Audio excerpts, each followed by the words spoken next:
and still as fast as lightning. Yeah, the power that he possesses, but it's not a thumping power. It's that explosive speed, that explosive power, the footwork he gets in position, and all of a sudden he's landed 3, 4, 5 shots and then he's angled off. A lot like I did in my fight against Lopez. I have very fast. Yeah, it's a competition. Yeah, like, it's a very strong guy. A big crowd, doesn't he? He's an absolute superstar in world boxing, and this was another exquisite performance. Joe Rogan reacts live to Naoya Inoue's fight against Alan Picasso by calling Inoue a true legend of the sport. He's amazed by Inoue's lightning-fast footwork and how effortlessly he moves in and out of range. Rogan highlights that Inoue's power is completely unmatched. I was so excited. Yeah, he's a legend of the sport. He is a legend, and he's such an unusual guy. You know what's crazy about him is his calves. Yeah, when you look massive. at that. When Alexander Usyk is asked about Naoya Inoue's performance against Alan Picasso, his response shows genuine respect and admiration. Usyk pauses, smiles, and praises Inoue's speed and presence in the ring, saying, "I like Na." He points out how quickly Inoue moves and reacts, adding that despite fighting in lighter weight classes, Inoue is extremely strong. Usyk explains that Inoue's Unified heavyweight champ of the world, Alexander Usyk. Alexander, you're watching another pound-for-pound fight in Inoue. Have you been impressed with his performance so far? Yeah, I like this is show. Nagatani fight great with Mexican guy Naoya. I happy. What do you think Inoue needs to do to get the stoppage? I not think about this. I just watch fight. Maybe Naoya next fight going up. Maybe, I don't know. I think it's normally. Because, Naoya have very fast. Yeah, it's a competition. Yeah, like. The boxing world buzzed after Naoya Inoue's dominant performance against Alan Picasso. Social media flooded with highlights, reactions, and technical breakdowns showcasing Inoue's relentless style and complete control of the fight. Boxing analyst Henry offered a tactical breakdown, noting that Picasso entered with a high guard to protect his chin, showing solid defensive discipline. However, Picasso's elbows were positioned too far forward, leaving his body exposed, an opening Inoue immediately exploited.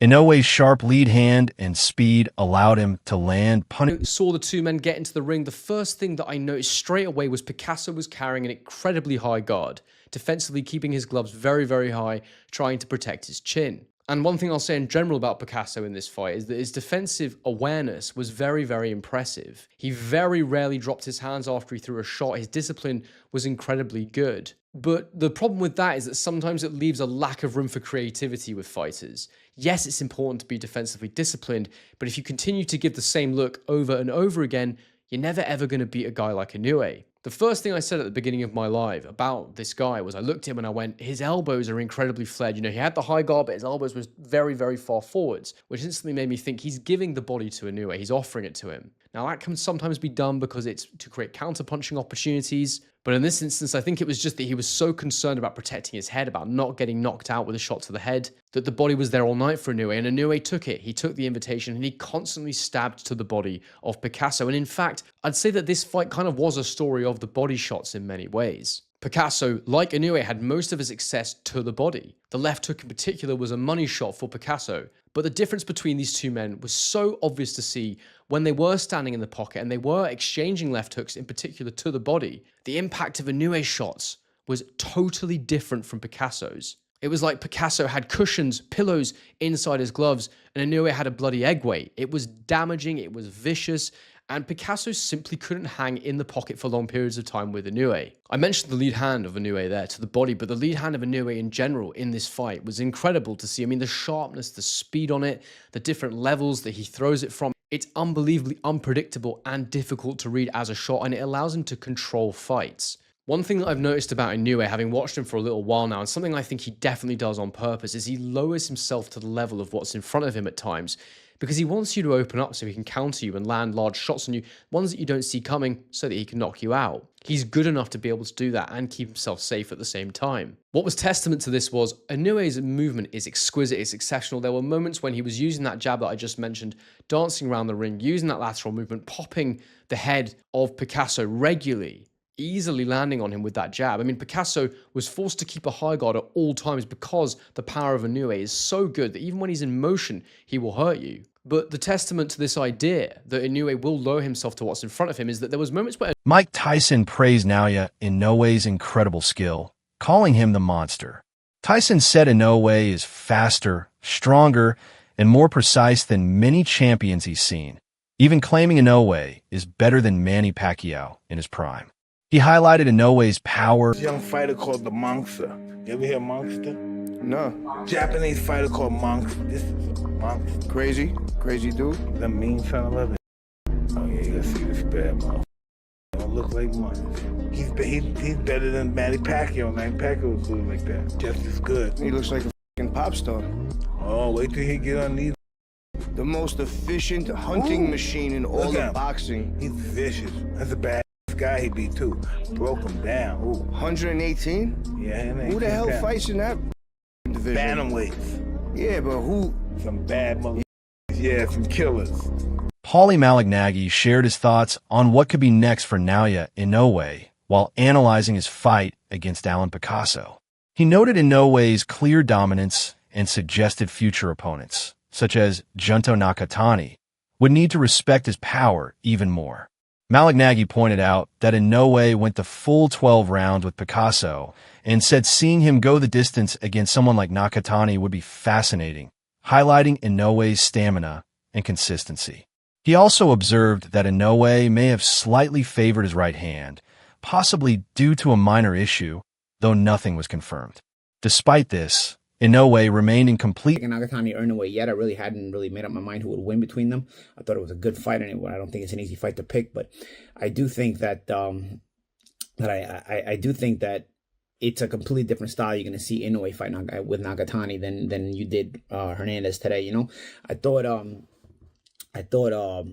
Nakatani did a solid job of, again, getting off those good punches, hard punches. It was just he couldn't get the respect, and that's something that will lead you to think some things going into the Inoue fight. But remember, Inoue does get hurt. Inoue has been down at this weight class, so you know you land those hard shots, clean hard shots like that on Inoue. I think he's gonna have to respect that power of Nakatani more so than Hernandez did today. Now, Naoya Inoue took on David Picasso in another surprising result in that this one also went the distance. Can you imagine Nakatani and Inoue both going the distance would have been crazy odds if you're a gambler. But Inoue won the fight going away. I don't know. He didn't get asked the question in the post-fight interview, but to me it seemed like Inoue's right hand may have been bothering him. Again, just assuming here because we didn't get any confirmation. It's not like the post-fight interview or the broadcast ever actually brought out something that was obvious, which was that Inoue was actually not throwing his right hand many times when he could have. Was going left hand heavy. Even when he had Picasso up against the ropes a lot of times, he didn't throw the right hand or barely throw a right hand. So I'm not quite sure that, you know, just my assumption, but I'm not quite sure that anyway he had not heard, at least heard or tweaked his right hand in this fight, and that might be why David Picasso was able to go the distance. But also Picasso did some crafty, clever things, made himself a moving target even when he was standing still. A lot of up and down rotational movement. Hip and up and down change of level movement when he was stuck up against the ropes and when he was in front of Inoue. So Inoue couldn't get to him too clean. When he got stuck against the ropes, also he made himself a small target by staying low. He would change the level by going up and then back down. Just things that, you know, weren't giving Inoue any threat to lose the fight, but they were giving Inoue problems as far as tracking him down and getting to him cleanly. Inoue was going to the body very well. I thought Picasso took some really tremendous body shots, and you got to credit him. The Ring magazine posted on X that Naoya Inoue had doubled Alan Picasso in punches landed after 6 rounds, according to CompuBox. The statistic highlighted Inoue's dominance, showing how he controlled the fight with relentless pressure, precision, and volume, while Picasso struggled to keep pace. Analyst Liam Goff called Inoue one of the most dangerous fighters in the world today, noting that for the first time in his career, Inoue has gone back-to-back 12-round fights, proof of his stamina and consistency at the highest level. Goff praised Inoue's offensive ability, combining speed, power, and accuracy to overwhelm opponents. He also highlighted the unique presentation of the event in Saudi Arabia, from the atmosphere to the traditional music during breaks, calling it a refreshing change from typical Western boxing shows. He concluded that both Inoue's performance and the event's production reflected the elite standard of modern. To back 12 rounds, as in 12-round decisions. Apparently that's never, and judging by how formidable he is offensively and how good he is, you know, it's easy to see why, if that is in fact the case. This fight right here, Alan Picasso came in confident. You could see it in his approach to the ring. Inoue stoic. And I did like, it was different. You know the way like when you're going to the minute rest and they normally just play whatever. They were playing like kind of samurai music, like Japanese, and I quite liked it. It was quite nice actually. And you're listening to that and you're thinking, actually, I'd rather listen to this than listen to, you know, some of the crap that they play, you know, on most shows in the UK and US during the 1 minute rests. I quite enjoyed it. The whole show as a whole, I enjoy it. I liked the setting. It was actually very, I really enjoyed it actually. I have to say, I really did. It's a really good show. More of them, please. I really like the Asian kind of team in Saudi Arabia.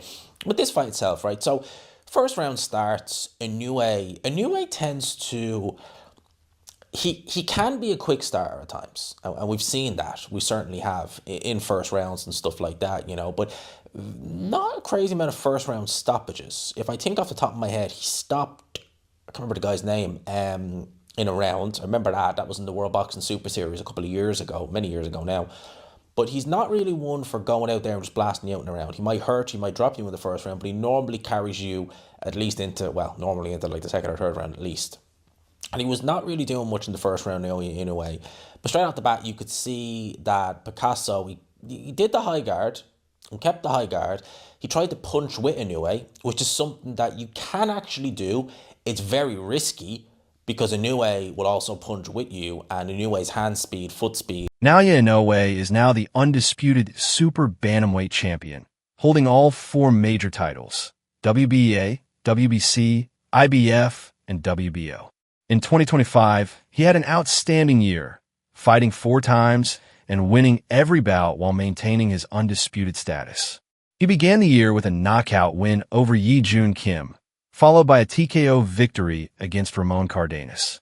He then defeated Murajan Akhmadaliyev by unanimous decision before dominating Alan Picasso in his most recent fight. These wins highlight Inoue's speed. Dominates Alan Picasso, wins every single round, and he defends his undisputed super bantamweight title 4 times in 2025. And this is just a very sharp clinic from Inoue. You know, using that jab really well to maintain distance, set up his combinations. He's landing that thudding left hook to the body, doing some really good body work. He's landing right hooks up top, 3-4 punch combinations. And Picasso, he didn't really have much of an answer. You know, occasionally he'd land a jab with a straight right hand, but for the most part, Inoue is just running through him. And Inoue has a great argument to end the year as the new pound-for-pound #1. You know, now that Crawford retired, it's either him or Usyk. But Usyk is no longer undisputed, only had 1 fight this year. Whereas Inoue, he had 4 undisputed fights, and he's steamrolling the competition. And with this win, and Nakatani also winning, it seems like we're going to get Naoya Inoue versus Junta Nakatani next, May 3rd in the Tokyo Dome. You know, this fight is already agreed, and Inoue said the Japanese fans can expect a big spectacle.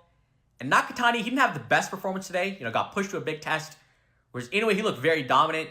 So I think it's safe to say that Inoue will probably win the fight at this point. But still, this will be the big top-class performance by Naoya Inoue, and much respect to Alan Picasso for lasting 12 rounds. He praised Inoue's skill, speed, and relentless pressure while also acknowledging Picasso's toughness and determination. The fight showcased Inoue's explosive power and speed against Picasso's height and defensive approach. Early on, Picasso performed well, using his reach, high guard, and smart movement to win a couple of the first 6 rounds. As the fight went on, Inoue's class became evident. He landed sharp jabs, precise left hooks to the body, and powerful right hand around Picasso's guard. Despite Picasso's resilience and adjustments, he couldn't match Inoue's speed, accuracy, or strength. Inoue controlled the pace and wore him down, securing a decisive victory by the final bell. It wasn't a competitive fight, and I knew that. You know, Picasso is not on that level. Picasso does not have the punching power to really trouble Inoue. And on top of that, Picasso, what was kind of crazy about Picasso was like early on in the fight, he started out pretty good. I gave him like 2 rounds early in the fight. Like I gave him two of the first 6 rounds. But as the fight wore on, he fought more like a Paul Butler type of fight. Very gun shy, calculated, in the high guard. Just didn't give Inoue a lot to work with. And Inoue will land a lot of jabs. Inoue will land a lot of left hooks to the body. But Inoue had a very hard right hand around the guard. Him and his team looked like they game planned against that right hand. They kind of like, you know what? If you're gonna knock us out or beat us tonight, you're not gonna knock us out with that punch like you've done to everyone else. And there were times where Picasso, being the significantly taller guy at 5'8", would be crouching down and getting lower than Inoue, making himself a smaller target. So he was doing some good things here and there, but overall, class tells over time. Inoue was just too quick, too fast, too sharp, and too good, but he just couldn't get the stoppage. So that being said, a lot of people are going to hold it against Inoue because he's held to such a high standard, and I get it. With great power comes great responsibility. But I'm impressed, man. I'm very impressed with Inoue. Just even though I've given him some flack for fighting some guys I just don't think are on his level this year. To fight 4 times in a calendar year, and defend the undisputed title 4 times in a calendar year, that's unprecedented. And he's the first fighter since Larry Holmes to successfully defend the ring belt 4 times in a calendar year. This is the first time it's happened since 1983. So he saw history, and he out. While many praise Naoya Inoue's explosiveness and power for his weight class, some analysts question how his style will translate as he moves up in weight. Against lighter opponents like Alan Picasso, Inoue dominates with sharp combinations and relentless body attacks. However, at higher weights, such as 130 pounds, larger opponents may be able to absorb his punches more effectively. Inoue could face stronger punchers and tougher physical challenges that for them low weight classes. But when he gets in there with guys that can absorb his punch, like Picasso was absorbing his punches, he was hitting them in the body, combinations, teeing off on them. Inoue is athletic, he's explosive, but his power translates to those little guys. As he moves up in weight, going to 130, not happening. If he goes up to 130 pounds, he's going to lose. He can't deal with those punches. He can't deal. First of all, we've seen him on the canvas multiple times. Second of all, his power is not going to translate with those guys. They're going to absorb his punches. Now, what he does have going for him is his hand speed. He's still got that hand speed, and maybe that hand speed will translate. Maybe it'll slow him down. But it just showed me that he's going to always be a great fighter for those low weight classes. He's a super bantamweight champion. But 130 pounds, nah. And he might have trouble with Nakatani. Nakatani is going to absorb his punches, but Nakatani is going to be a way better puncher than David Picasso was tonight.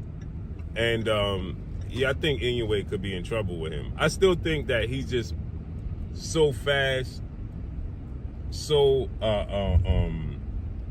explosive, so quick, and has a high ring IQ that he still beats Nakatani. But it's going to be a tough fight. It's going to be